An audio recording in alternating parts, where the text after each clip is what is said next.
আকাশবাণী গুৱাহাটীৰ মহাবাহু আমাৰ যুৱবাণীৰ পৰা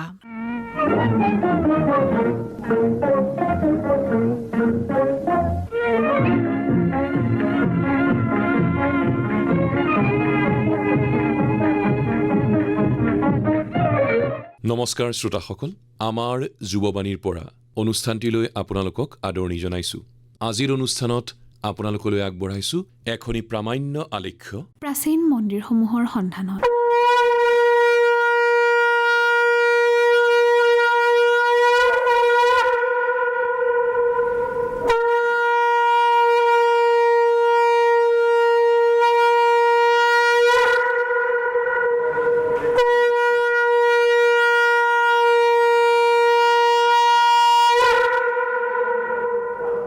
প্ৰাচীন মন্দিৰসমূহ হৈছে অতীত আৰু বৰ্তমানৰ মাজৰ এক সেতু।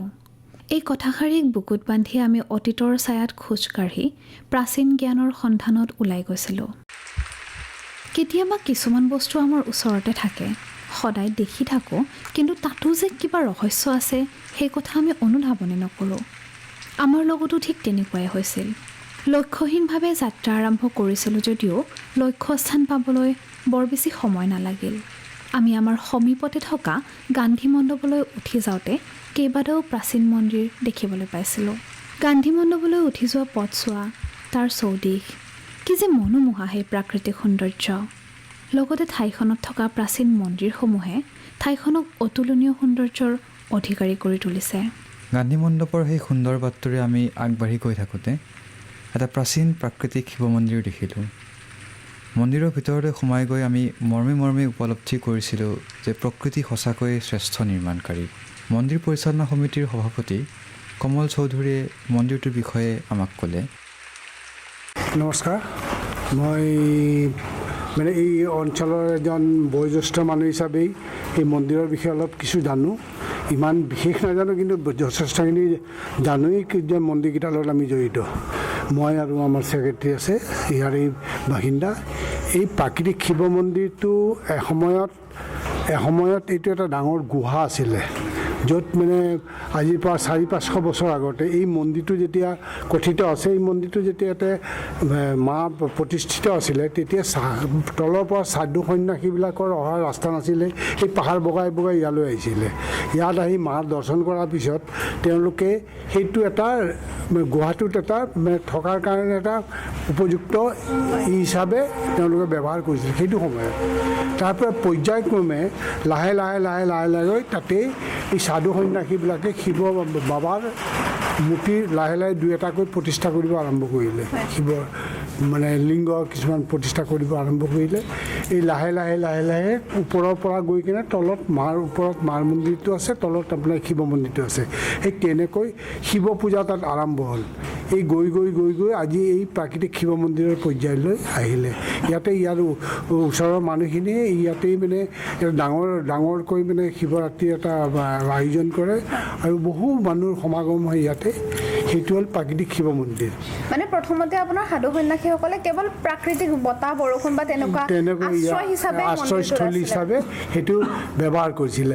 তাত বাঘৰ পৰা আৰম্ভ কৰি বাঘ ভালুকবিলাকো থকা এটা আছিলে, সেইটো গুহা আছিলে। গুহাটোৰ পৰ্যায়ক্ৰমে এই সাধু সন্যাসীবিলাকেই বাবাক প্ৰতিষ্ঠা লাহে লাহে তাত বাবাক প্ৰতিষ্ঠা কৰা আৰম্ভ কৰিলে।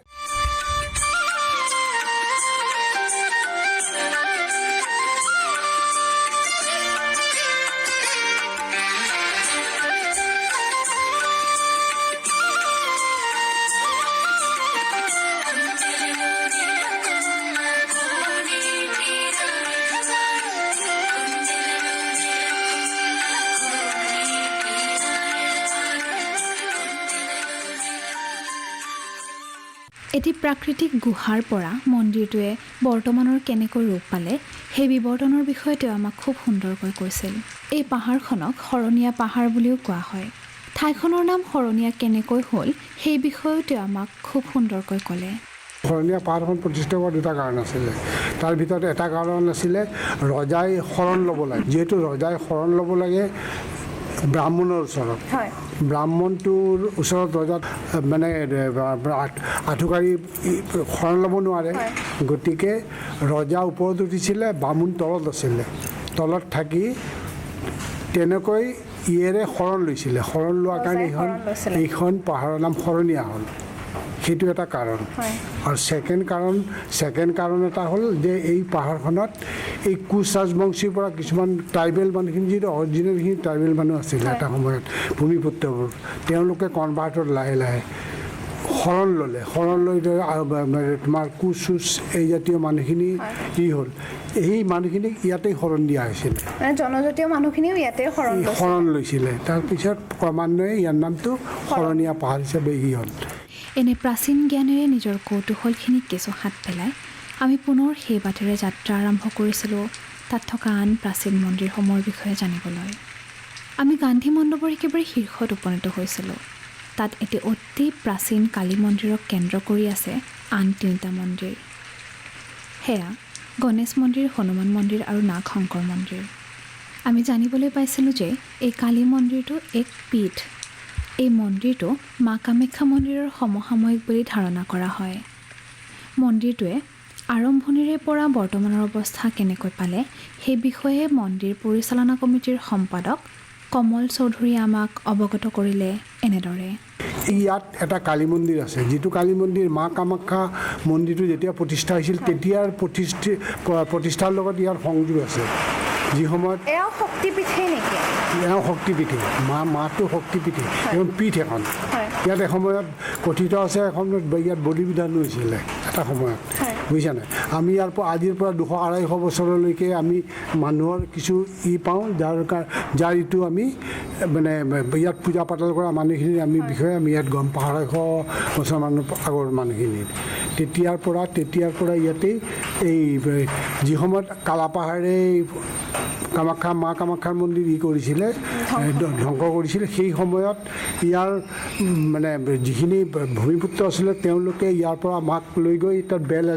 বেল এটা আছিল ডাঙৰ বেলডাল তাৰ তলত খান্দি মাক তাতেই সুৰক্ষা কৰি ৰাখিছিলে। মাক তাতেই মানে কৰি ৰাখিছিলে তাৰপিছত লুকাই ৰাখিছিলে তাৰপিছত কালক্ৰমে আৰু কালাপাহাৰৰ এইটো শেষ হ'ল তাৰপিছত আকৌ মানুহখিনি আনি মাক ইয়াতে প্ৰতিষ্ঠা কৰিলে তেনেকৈ এই মন্দিৰটো তেতিয়াৰ পৰা আৰম্ভ হ'ল তাৰপিছত এটা সময় কি আমি যিখিনি হিষ্ট্ৰী পালোঁ আজিৰ পৰা প্ৰায় 250 বছৰমান আগৰ পৰা ইয়াতে শইকীয়া ফেমিলি বুলি এটা ফেমিলি আছিলে তলত আছে তেওঁলোকৰ ফেমিলি এতিয়াও আছে তেওঁলোকৰ বংশক্ৰমে ইয়াতে পূজা পাতাল কৰি আহিছিলে ইয়াৰ আগৰজনলৈকে আমি পালোঁ তেওঁৰ নাম আছিলে বলাইৰাম কোচ বুজিছেনে বলাইৰাম কোচে ইয়াতে পূজা পাতাল কৰিছিলে এটা সময়ত কৰি ইয়াতেই মানুহখিনিক অলপ সেই সময়ত বেজালি অলপ কৰিছিলে মানুহৰ হ'লে চৰ্দি জ্বৰ যেনেকুৱা জাতীয় বস্তু হ'লে তেওঁ মানুহখিনি বেজালি কৰিছিলে আৰু এইটো এৰিয়াত গাঁওবুঢ়া আছিলে তেওঁ ব্ৰিটিছে সেই সময়ত এই গোটেই মাটিখিনি এই মন্দিৰৰ নামত তেওঁৰ ইয়াতেই দি গৈছিলে কালক্ৰমত ব্ৰিটিছ যোৱাৰ পিছত আৰু আমাৰ ভাৰত গভৰ্ণমেণ্টৰ ইয়াত আহোঁতে এইখিনি পৰ্যায়ক্ৰমে আৰু গান্ধী মন্দিৰ তেনেকৈ মাটিখিনি হ'ল মানে এই শক্তিপীঠখনো প্ৰাকৃতিকে আছিলে পিছলৈ ইয়াক বনোৱা হৈছে নিৰ্মাণ কৰা হৈছে ইয়াৰ পিছত আমি আজিৰ পৰা প্ৰায় 25 বছৰমান আগতে এই মন্দিৰটোৰ লগত আমি প্ৰায় মই নিজাববীয়াকৈ 55-60 বছৰৰ পৰা জড়িত তাৰপিছত লাহে লাহে আমি মন্দিৰটো এইটো গুহা মন্দিৰ এটা আছিলে গুহা মন্দিৰ যিটো মানে আপোনাৰ মা কামাখ্যাৰ যেনেকৈ মন্দিৰ আছিলে ঠিক তেনেকৈ গুহা মন্দিৰ আছিলে ইয়াত মন্দিৰটো ইমান সৰুকৈ কৰা আছিল যে 2জনৰ পৰা 3জন মানুহ সোমাবলৈ অসুবিধা হৈছিলে অসুবিধা হোৱাৰ কাৰণে আমি কালক্ৰমত কি কৰিলোঁ মন্দিৰটোৰ লগত চিন্তা কৰিলোঁ যে মন্দিৰটো মানে ভক্তৰ ভিৰ যেতিয়া বাঢ়িলে আমি ইয়াক চেষ্টা কৰিলোঁ যে মন্দিৰটো অলপ ডাঙৰকৈ কৰা যায় আজি 25 বছৰমান আগতে আমি চিন্তা কৰিলোঁ যে মন্দিৰটো অলপ কৰিব লাগিব তেনেকৈ আমি অলপ যা যোগাৰ বুলিবলৈ গভৰ্ণমেণ্টৰ পৰা একো নাপাওঁ আমাৰে নিজা ফালৰ পৰা অলপ 2-1 পইচাকৈ ফাণ্ড নিজৰ পৰাই উঠাই আমি এই মন্দিৰটো ষ্টাৰ্ট কৰিলোঁ কৰি আজি এইটো পৰ্যায় পাইছেগৈ ধন্যবাদ আপুনি খুব সুন্দৰকৈ কথাখিনি জনালে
এই কালী মন্দিৰটোৰ আশে-পাশে কেইবাটাও মন্দিৰ থকাৰ লগতে ইয়াতে হনুমান মন্দিৰ এটাও আছে আৰু আমি এতিয়াকৈ জানিব পাৰিছোঁ যে হনুমান মন্দিৰটো শেহতীয়াকৈ নিৰ্মাণ কৰা হৈছিলে মন্দিৰটো কোনে নিৰ্মাণ কৰিছিলে কেনেদৰে মন্দিৰটো নিৰ্মাণ হৈছিলে সেই বিষয়ে কিছু কথা জানোচোন আহক আমি মৰ্ণিং ৱাক কৰিব আহিছিলোঁ আমি আৰম্ভণিৰ পৰা আজি হ'ল আজি কেইবা বছৰৰ পৰা আহি আছোঁ তো তেতিয়া এদিন আমি এই মন্দিৰৰ ভাগত আহি থাকোঁতে মোৰ পৰিবাৰে মোৰ এই পুৰোহিতজনক সুধিছিল যে ইয়াত আপোনাৰ গণেশ মন্দিৰ আছে শিৱ মন্দিৰ আছে নাগ শংকৰ আছে কিন্তু হনুমান কিয় নাই তো এই প্ৰশ্নটো কৰিলে তাৰপিছত মোৰ কাণত পৰিলে কথাটো হয় কথাটো কাৰণ ইয়াত হনুমান মন্দিৰ থাকিব লাগে আৰু পৰিৱেশটো ইমান ভাল পাহাৰীয়া জেগা তাৰপিছতে আমি প্ৰেছিডেণ্ট কমল চৌধুৰীক সুধিলোঁ যে আপুনি পাৰ্মিশ্যনটো দিব নেকি আমি যদি এটা হনুমান মন্দিৰ বনাব পাৰোঁ ৰাইজৰ সহযোগিতা লৈ অকলে কৰাটো সম্ভৱ নহয় তেতিয়া ক'লে বোলে আপুনি পাৰিব তাৰপিছত আমাৰ জাগা তাগা ঠিক কৰিলে আৰু আমাৰ বিপুল আমাৰ ছেক্ৰেটেৰী তেওঁ আছিল তেওঁ বহুত সহায় কৰিছে আমাক এইটো কাম মানে মন্দিৰভাগ বনাওঁতে কাৰণ কাম চোৱাৰ পৰা আদি কৰি হিচাপ পত্ৰ ৰখা আদি কৰি তেখেতে অৰিজিনা বহুতখিনিয়ে আছে কাৰণ আমিতো সদায় থাকিব নোৱাৰোঁ তেওঁ বেছিভাগ লাহি এইবিলাক কাম চামবিলাক চাই আছিল আৰু তাৰপৰা আমি এতিয়া মোৰ ফালৰ পৰা মই যিমানখিনি পাৰোঁ মোৰ পইচা পাতি দি আৰম্ভ কৰি দিলোঁ কিন্তু অকলে কৰাটোও সম্ভৱ নহয় তাৰপিছত আমি এজন মানুহৰ নাম ল'বই লাগিব সেইজন পিছত BK বানচাল তেওঁ একচুৱেলি খুব বিল্ডাৰ খুব ডাঙৰ বিল্ডাৰ যদিও প্ৰফেশ্যনত তেওঁ CA তো তেওঁ মোক ক'লে যে বিমলজী আগৰ আপুনি যদি আছে আমাৰ একো চিন্তা কৰিবলগীয়া নাই আপুনি ক'ব আমি আৰম্ভ কৰি দিম আৰু কাম আপুনি আৰম্ভ কৰি থাকক তো সেনেকৈ আমাৰ সময়ে আমাক যেনেকৈ পইচা লাগে ধৰক আজি 15,000 কালি 20,000 তো তেওঁলোকে পইচা অলপ পঠিয়াই থাকে তাৰোপৰি আমাৰ বেলেগ মানুহৰ পৰাও আমি ৰাইজৰ পৰাও আমি দান বৰঙণিৰ অলৰেডি অহা আৰম্ভ কৰিলে আমাৰ ওচৰৰ মানুহ যিখিনি আহি থাকে তেওঁলোকেও বহুত সহায় কৰিছে আৰু আমাৰ ইষ্ট কুটুম্ব আমাৰ ৰিলেশ্যনৰ মানুহখিনিও আমাক বহুত সহায় কৰিছে তো এনেকৈ ভালেখিনি পইচা আমাৰ গোট খাই কৰি আমি গোটেই আৰম্ভণিটো কৰি দিলোঁ আমি প্ৰথম কৰিছোঁ 13 ডিচেম্বৰ 22 চনত আমি প্ৰথম ভূমি পূজাটো আৰম্ভ কৰিছোঁ তো ভূমি পূজাটো আৰম্ভ কৰাৰ পিছত আমি 27 নৱেম্বৰ 23 যোৱা বছৰ প্ৰাণ প্ৰতিষ্ঠা কৰিলোঁ আমি প্ৰাণ প্ৰতিষ্ঠা কৰাৰ পিছত ধুনীয়াকৈ পূজা আমাৰ মন্দিৰ চলি আছে আৰু এইবাৰ মানে 23 এপ্ৰিল এইবছৰ 24ত আপোনাৰ হনুমান জয়ন্তী পালন কৰিছোঁ প্ৰথম হনুমান জয়ন্তী গতিকে মন্দিৰভাগ আমি এতিয়া সেই হিচাপে আগুৱাই দিছোঁ মন্দিৰভাগ ৰাইজে এতিয়া আমাক সহায় সহযোগিতা চলি আছে আৰু মই ভাবোঁ গভৰ্ণমেণ্টেও যদি আমাৰ এই বিষয়ে অলপমান সহায় কৰি দিয়ে অলপমান কাম কৰিবলগীয়া আছে আৰু এই বিষয়ে তো আৰু ভাল হয় আৰু তেওঁলোকেতো গভৰ্ণমেণ্টে মঠ মন্দিৰকতো বহুত মানে সহায়ো কৰি আহিছে দেখিছোঁ তো আমাকো ভাবিছোঁ যদি আমাৰ প্ৰচাৰ চলে বা আমাৰ সঠিক জেগাত যদি বস্তুটো হয় উপস্থাপন হয় তো ডেফিনেটলি আমি আশা কৰিছোঁ তেওঁলোকৰ ফালৰ পৰা আমি সহায় পাম বুলি গতিকে এইখিনিয়ে মোৰ ক'বলগীয়া আছে হনুমান মন্দিৰটো কিদৰে নিৰ্মাণ কৰা হ'ল সেই বিষয়ে আমি শুনিলোঁ বিমলেন্দ্ৰ নাথ বৰুৱাৰ পৰা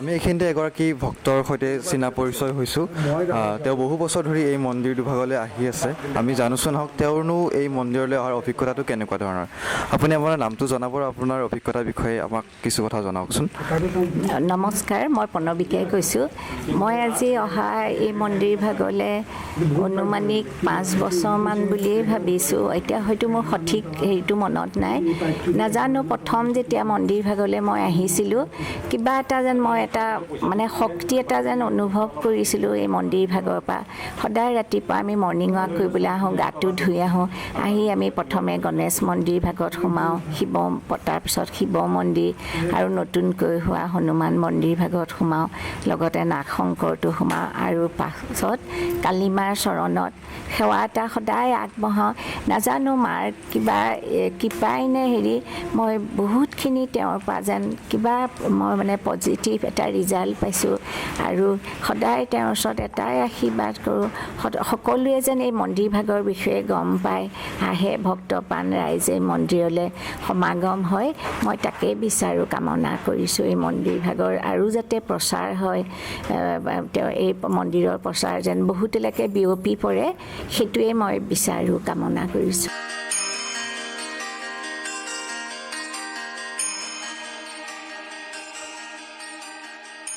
বৰ্তমান সময়ত সমগ্ৰ অসমতে মঠ মন্দিৰক কেন্দ্ৰ কৰি পৰ্যটনৰ ক্ষেত্ৰটোৱে বৰকৈ গঢ় লৈ উঠিছে বিভিন্ন মন্দিৰ আজিকালি ধুনীয়াকৈ সজাই পৰাই তোলা হৈছে আপুনি অলপ আগতে ক'লে যে কালী মন্দিৰ ভাগ কামাখ্যা মন্দিৰৰ সমসাময়িক, যিটো সময়ত কামাখ্যা মন্দিৰত বছৰি বহু সংখ্যক দেশী বিদেশী পৰ্যটকে আহি ভিৰ কৰিছেহি।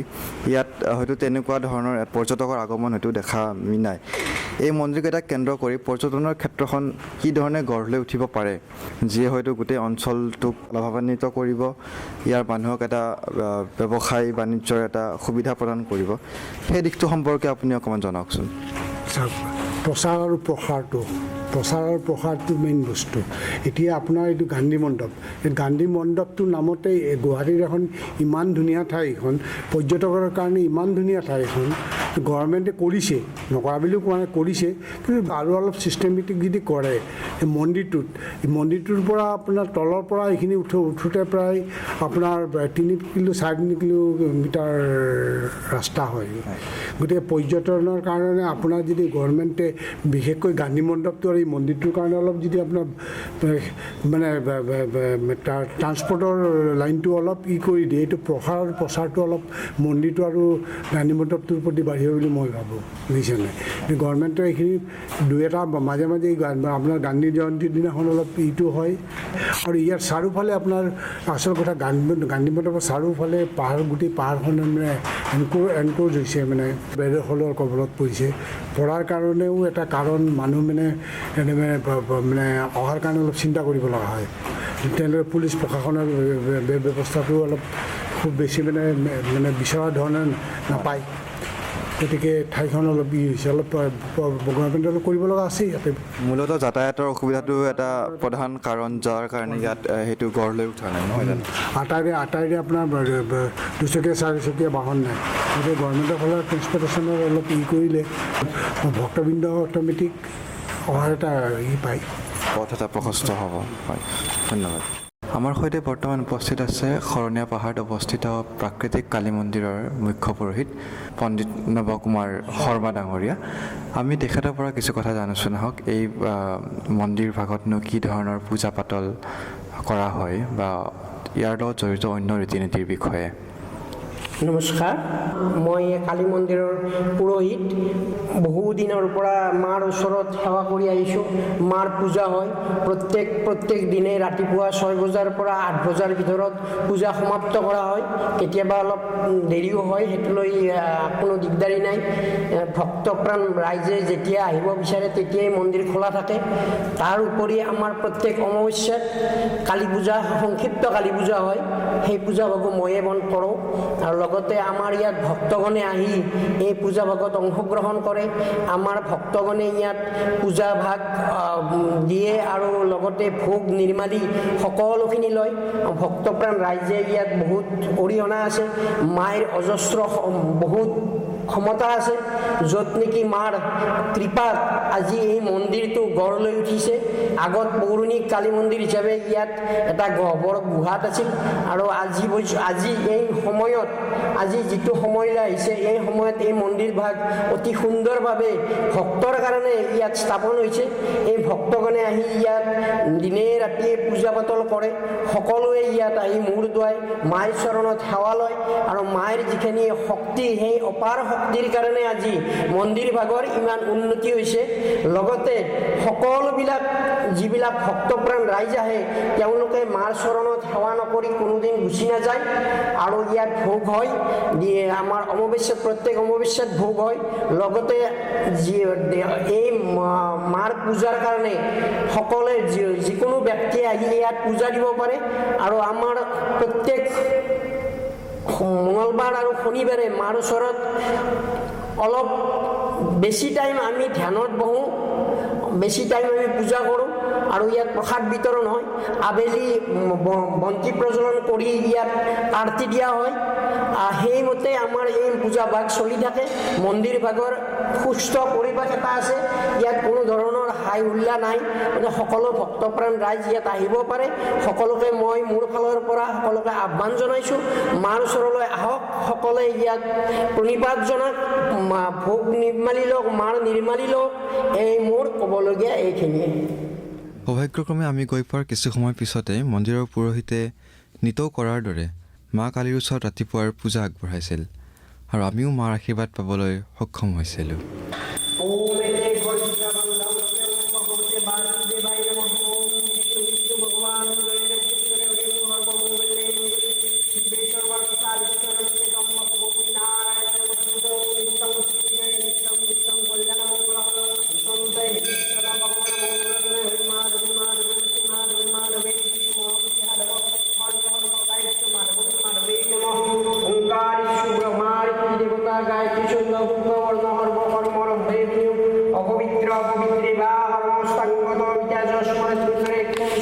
দক্ষিণী অপহর পথে ভূতাজে ভূতা ভূমিবালিকা ভূতরম বিঘ্নং দেব পূজং গরমহম ওম বেতালস্য পিহেজস্য রাক্ষসস্য হরিশ্রীপ সুমাৎস্থানং বিবর্ধনজে সান্যে বিঘ্নাকারা বিনয়া বিঘ্নাকারা মহঙ্গলঙ্কটিসে বিহিতান সহিতার্থ বৈবহমন কল্পময় নিরস্তর বিহিত প্রান্ত উত্তরলেখ্য জানি ভূতানি সবানি সগানি চ ব্রহ্মা বিষ্ণু শিবৈ সদ্যং রক্ষং গুরুমন্ত তানি ওম গণনন্তাং গণপতি অবময় প্রিয়ন্তাং প্রিয়পতি অবময় নিধিনাং নিধিপতি অবময় বহুমম গণেশায় নমঃ আকৃষ্ণেন রজসা বর্তমানে নির্বিঘ্ন নিমৃত্য মৃত্যুঞ্জ হিরণ্যময় সুবিতার্থ দেবে জানি ভবানী পশ্যন শ্রী সূর্যায় নমঃ ওম তদ্বিষ্ণু পরম সদা পশ্যতি দিব্য সুকৃত ভগবতে বাসুদেবায় নমঃ ও গণেশ দেবতা ইহগচ্ছ ইহগচ্ছ ইহদিষ্ট ইহদিষ্ট ইমাং ভুজাং ইত্যাদিত্য পাদ্যার বিজয় গণেশ দেবতা পাদ্যাং নমঃ আসমন্যং নমঃ স্থান্যং নমঃ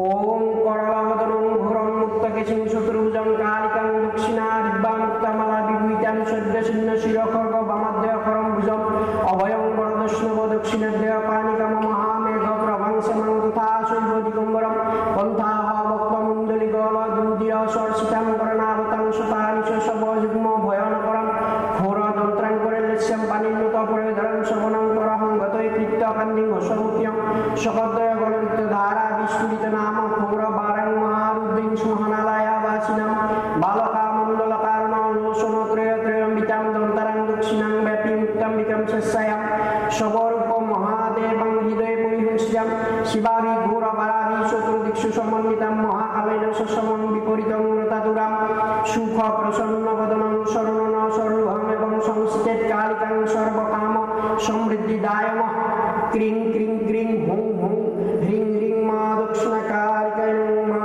দক্ষিণকালিকায় নমঃ মা দক্ষিণকালিকায় নমঃ ক্রিং ক্রিং ক্রিং হুং হুং হ্রিং হ্রিং মা দক্ষিণকালিকায় স্বাহা ওম মা দক্ষিণকালিকায় স্বাহা ওম মা দক্ষিণকালিকায় স্বাহা দক্ষিণকালিকায় পাদ্যং নমঃ আসমন্যং নমঃ স্থান্যং নমঃ প্রজাপতি দেবতা নৈবেদ্যায় নমঃ তৎসম্প্রদানি ভূতেং মা দক্ষিণকালিকায় নমঃ ওম মা দক্ষিণকালিকায় নমঃ ওম মা দক্ষিণকালিকায় নমঃ দক্ষিণকালিকায় পাদ্যং নমঃ আসমন্যং নমঃ স্থান্যং নমঃ ওম ধূপায় নমঃ তৎসম্প্রদানি ভূতেং মা দক্ষিণকালিকায় নমঃ ওম মা দক্ষিণকালিকায় নমঃ ওম মা দক্ষিণকালিকায় নমঃ দক্ষিণকালিকায় পাদ্যং নমঃ আসমন্যং নমঃ স্থান্যং নমঃ ওম দীপায় নমঃ তৎসম্প্রদানি ভূতেং মা দক্ষিণকালিকায় নমঃ ওম মা দক্ষিণকালিকায় নমঃ ওম মা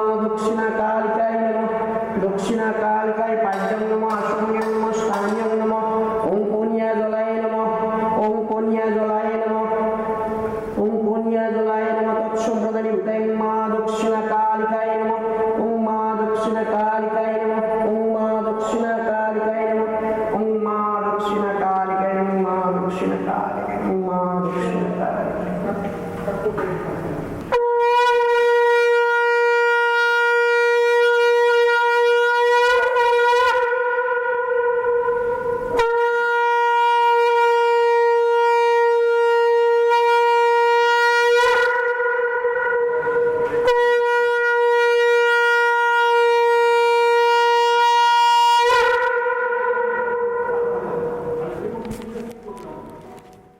শেষত নকলে আধৰুৱা হ'ব যে এই ঠাইখনৰ আন এক ঐতিহাসিক বৈশিষ্ট্যও আছে। জাতিৰ পিতা মহাত্মা গান্ধীয়ে 1921 চনত প্ৰথমবাৰৰ বাবে অসমলৈ আহোঁতে এই ঠাইলৈ আহিছিল আৰু 1946 চনত শেষবাৰৰ বাবে অসমলৈ আহোঁতেও এই ঠাইলৈ আহিছিল। গতিকে তেওঁৰ স্মৃতিত ইয়াত এক সংগ্ৰহালয়ও নিৰ্মাণ কৰা হৈছে। চৰকাৰে ঐতিহ্যৰ সংৰক্ষণত দিছে বিশেষ গুৰুত্ব। এই ঠাইখনৰ ক্ষেত্ৰতো আৰু অধিক গুৰুত্ব দি ঠাইখনৰ সৈতে জড়িত প্ৰাচীন ঐতিহ্য আৰু ঐতিহাসিক ক্ষেত্ৰৰ গুৰুত্ব সংৰক্ষণ কৰাৰ লগতে ঠাইখনক প্ৰাকৃতিকভাৱে বিদ্যমান দৃশ্যপটৰ সৈতে এক সাম্ভাব্য পৰ্যটনস্থলীলৈ ৰূপান্তৰিত কৰাৰ দিশত চৰকাৰে নিশ্চয় বিশেষ পদক্ষেপ ল'ব। লগতে জনসাধাৰণৰো এই দিশত আছে বহু কৰণীয়। বহু চিন্তা আৰু আশাই জুমুৰি ধৰিছিল মন। এক অনন্য অনুভৱ লৈ আমি উভতিছিলোঁ। এই যাত্ৰাই যেন আমাক মনত এক শক্তি দিলে। মন্দিৰৰ শিলবোৰেও আমাৰ পূৰ্বপুৰুষসকলৰ কাহিনী ব্যাখ্যা কৰিলে। উভতি আহোঁতে কিছুমান কথা মনলৈ আহি আছিল। ভ্ৰমণে আমাক সজীৱ কৰি তোলে বুলি কয়, কিন্তু ভ্ৰমণ বুলি ক'লে যে বিদেশলৈ যাব লাগিব তেনে কোনো কথা নাই। কেতিয়াবা নিজৰ ওচৰৰ ঠাইসমূহৰ ভ্ৰমণেও মনত সিমানে আনন্দ দিব পাৰে, সিমানেই জ্ঞান দিব পাৰে।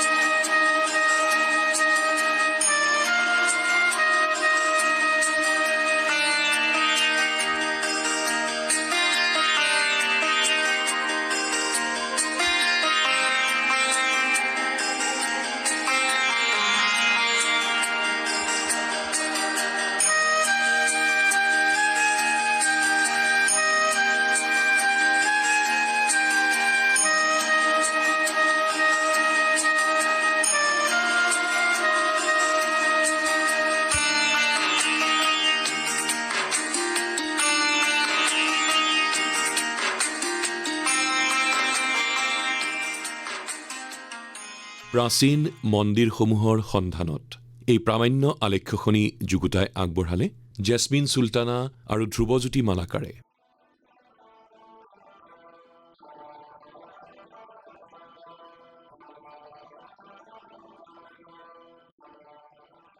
আমাৰ যুৱবাণীৰ পৰা অনুষ্ঠানটিৰ ইমানতেই অন্ত পৰিল।